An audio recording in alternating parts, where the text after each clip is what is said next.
zero taya Peter nze kansala mulonda kikiro muluka gwe Bukerere eggumako dibita okusingira ddala abantu bange babadde balwanagana n'ekisulo kya makubo amabi kituufu baddeyo nga kansala tulina kyetulwanye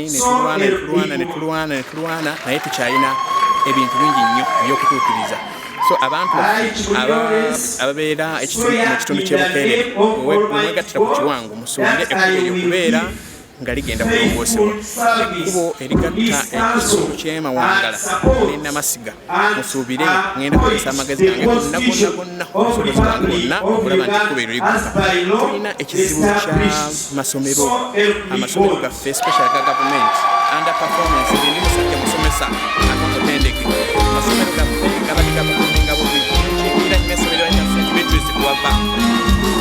essomero eryo performance yali baddendi ngenda kulwana okuteekawo embeera ng'omusomesa omutendeke okulaba nti performance ebeera uplifted tulabe nga at least abaana baffe bafaayo okusingira okuva gye baamanyibwa okuba nti tebasoma ebirala byensuubiza okukolera awamu okulaba nti different stakeholders cooperating opereza za gavumenti wadde nga sinwa kibiina kya NRM iwa NUP naye mu buli ngeri yonna eno gavumenti kati gye tuyina okulaba nti enkola za gavumenti at least zituukirizibwa era abantu baffe aba NUP gye muli eyo mbasaba we should not shun government businesses so mbasaba mujje twetabemu tulabe nga bwe biba nga babisetinga bubi ebintu bino bya gavumenti tubalabisa definitely so bannange mbasubiza bannabukeere ne bannaggomo okutwaliza awamu ngenda kubaweereza nyina obumanyirivu nyina okufaayo kubyeko ko bannange ngenda kubaweereza bannabukeere ne musuubire kingi okuva gyendi erinnya nsigadde zero kaya Peter mpozi n'ekyalo ekikulu nsuubiza nnyo okulwanyisa enguzi olw'oku gavumenti ekudde ejjembe nze musajja mulokole musajja mukkiriza ngenda kulwanyisa ennyo enguzi aspects zonna z'ensi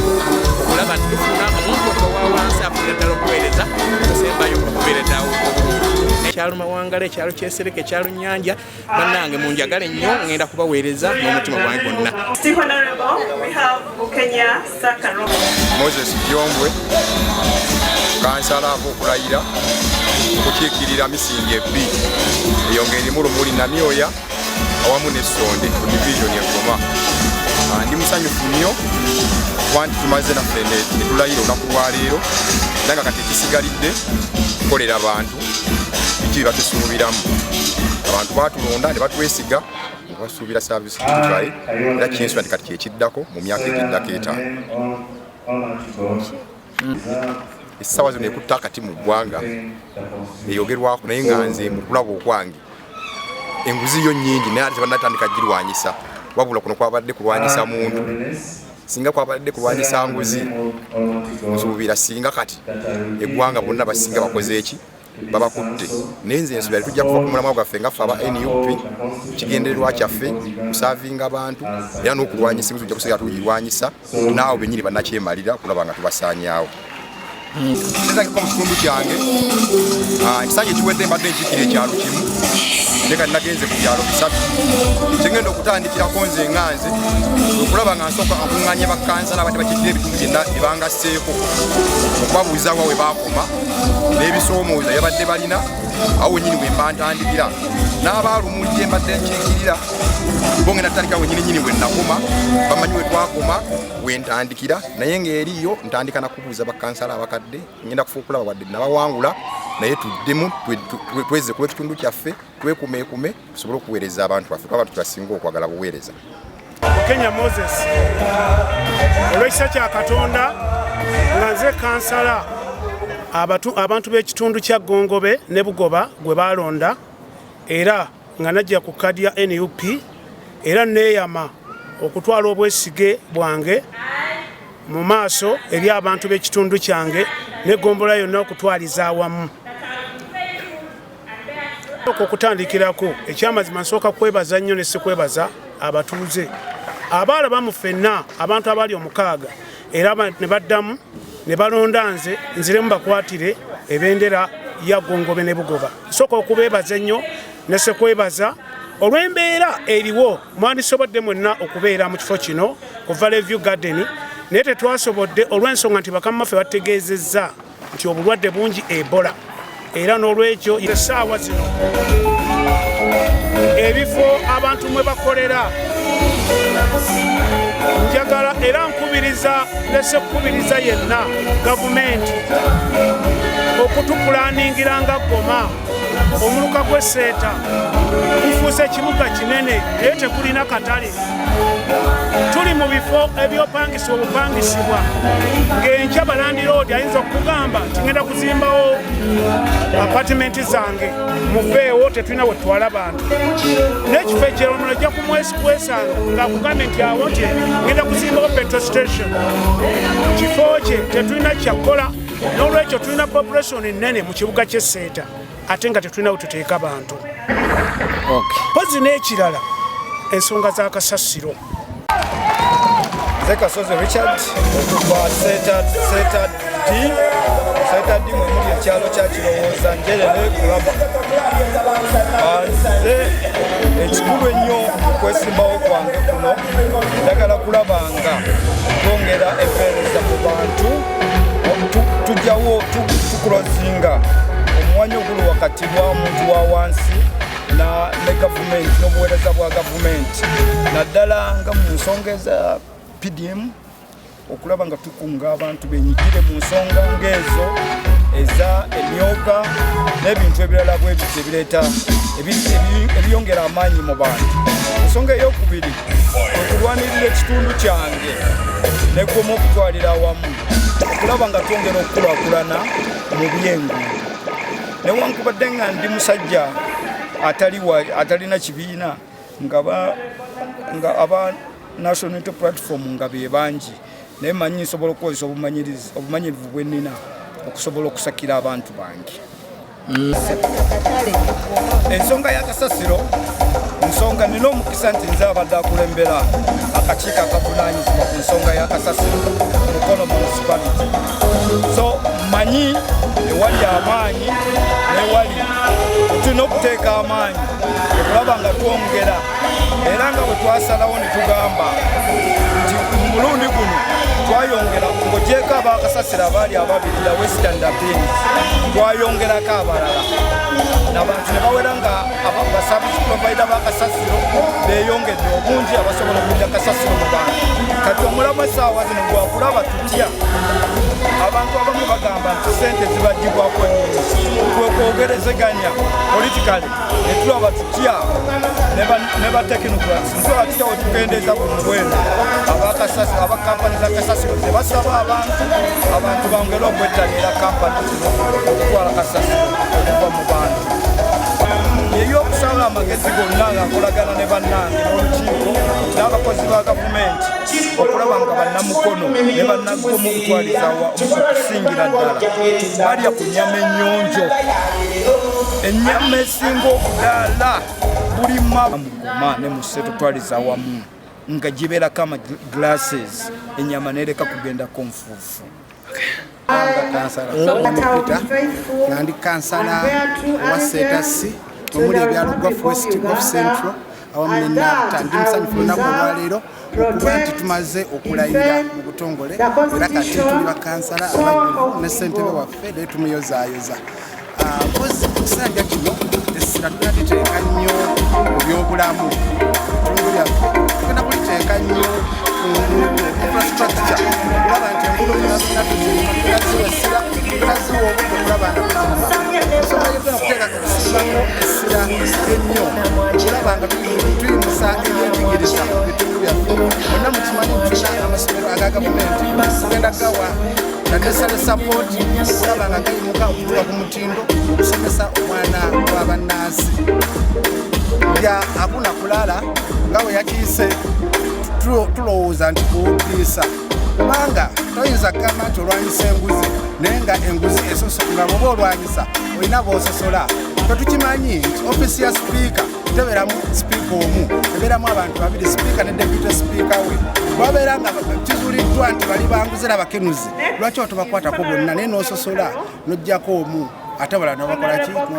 n'obaleka okujjako nga tujjeewo ekyo okuba nti ekiso kisosola nti ono ye mubi ono sitalya nabalangira oli alya n'abalangira osobola kumalawo nguzi naye ffe twebaza nti wano omulimu gwaffe omukulu nga ba local leaders tukola oversight tetukirabangako ewaffe Goma division katawunikira nga tubalondodde sajjula mulu wa busolo nga tulaba esasanyizibwa bulungi era ng'ekwatibwa bulungi era tweyama maaso g'abannayuganda awamu n'abagoma division tugenda kwongera okulonda ssente y'omulu w'omusolo n'okulaba ng'ekola ebyo byeteekeddwa okukola mu kiseera ekituufu ngabannabyabufuzi twava mu bitundu ebyenjawulo abantu abamu bajja n'ebigendererwa ebyabwe sewazike ng'alina akanyamatu tayinza kubulwabo nga bajja mu bukulembeze nga bayala tusaakyakusabira amaanyi batunda omusaayi ogwayiwa bannayuganda batunda okudda abannayuganda bwe beewaayo nga bagamba n'okukwatagana ne kanso nze kansala kiikiri abakadde Goma yonna Gombulwa yonna tusokerako okukwatagana echairperson ne executive ye wamu n'abakozi ba division yonna nga mu kanso ne mu komiti y'okutuulako kasasiro mu kibuga namba 2 amakubo namba 3 ebyobulamu amalwaliro okulabira ddala nti abasawo awo eddagala lijja naye abasawo awo be balinamu emaliga jagezaako nnyo okukwatagana ne komitizi ne kanso n'abakozi ba gavumenti naddala tawunikirawo ebambala ddala ku basawo abo kubanga ebyobulamu okujjanjaba kubi expensive ng'ate eddagala lijja gavumenti eriweereza ku malwaliro n'ekyokuna education naye nga nze tulinge musajja wattu akawutanti olulimi lw'akawutanti olwo n'olw'ekalamu enkugu tekisobola nange empulira mpulire. Kansala ow'abakyala Nyenje Ward Goma Division Mukono Municipality okusookera ddala njagala okwebaza bonna abasobodde okujja ku lunaku luno nga tulayira ate nga tukwata obuyinza okuyingira offisi mwaka 2026 gyenera okutandikirako nga nze kansala w'abakyala okusookera ddala okutereeza embeera y'abakyala abakyala balina engombe egamba nti babajja mu naye ate tebakozesezza mu ekyo njagala okussa embeera y'abakyala bino ebyobwegaseeko tukolere wamu okusobola okulaba nga nte embeera y'abakyala etereera omulabyegoba mwaka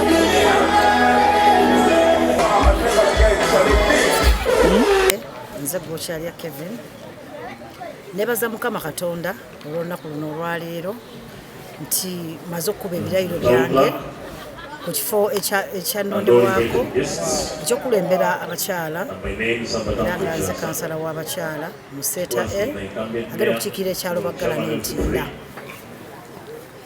era nzize n'enteekateeka ey'okulaba nga nsitula abakyala bannange balina okusomozebwa kw'amaanyi ekisookera ddala abasinga tebakola abakyala bano babajja ku nguudo bangi bali waka batawaana nnyo so kakati ngenda kufuba okulaba nga tufunawo obuprojects obusobola okuyamba abakyala okusobola okwebeezaawo kubanga abakyala abasinga basingle mothers ensonga endala ngenda kufuba nnyo okulaba nti noonyereza ku ssente za PDM ezo gavumenti yaleeta ssente ezo naye abakyala abasinga tebaganyiddwa mu ssente ezo kuba tezibaweereddwa omukyala agamba nasaba akakadde ne bamuwa emitwalo 3 ekizibu ekyo nkifunye mu bakyala ab'enjawulo ensonga endala ngenda kati Baggala ne Ntinda naye ekizibu kyensinza okulaba mu tawuni yaffe y'Esseeta kasasiro ngenda kufuba okulaba nga nwanyisa obukyafu mu kibuga kyaffe eky'Esseeta nga nze kansala Yanze mukyala Kayaga Sise,